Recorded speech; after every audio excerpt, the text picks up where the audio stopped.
influences idéologiques avant et pendant la Commune de Paris.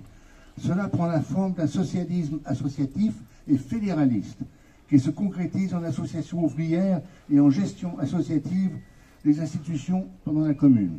Il est né à Besançon en 1809, typographe. Il évolue dans un univers proto-industriel car les ouvriers de l'époque ne constituent pas un prolétariat. En effet, il est encore dans un système de production artisanale. Le peuple ouvrier lutte pour maintenir son autonomie et son émancipation face au capital. En 1840, Proudhon écrit « Qu'est-ce que la propriété ?»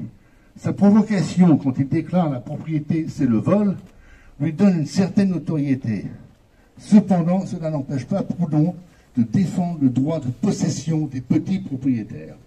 En 1846, il publie La philosophie de la misère, qui connaît une riposte fracassante l'année suivante de la part de Marx, dans sa misère de la philosophie. Marx y traite Proudhon de petit bourgeois constamment ballotté entre le capital et le travail. C'est à cette même époque que Proudhon s'installe définitivement à Paris. Il est journaliste au représentant du peuple quand se déclare la révolution de 1848.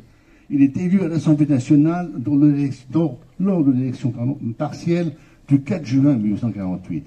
Et c'est à l'Assemblée qu'il défendra les insurgés, les ouvriers des journées de juin 1848.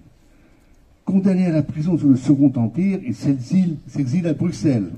Mais il y a beaucoup de révolutionnaires qui se sont exilés à Bruxelles. Nous avons ici le comité des Amis de la Commune de Bruxelles.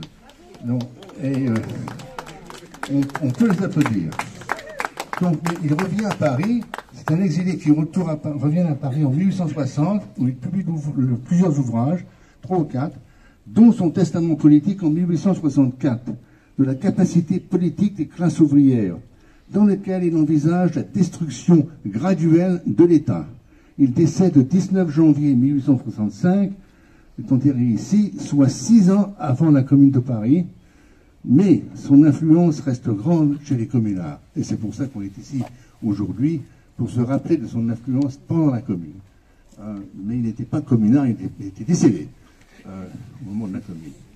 Voilà. Bon, alors Caroline va mettre un œillet, et c'est bien qu'une femme le fasse, parce que Proudhon n'était pas connu pour son féminisme, on peut dire ça comme ça. Mais il était un homme de son temps. Heureusement, ce temps est révolu. Voilà.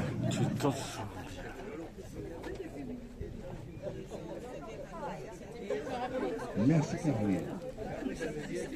C'est vraiment pour ces idées qui ont influencé la classe ouvrière que je dépose cet œillet et non pas ces idées radicales en direction des femmes.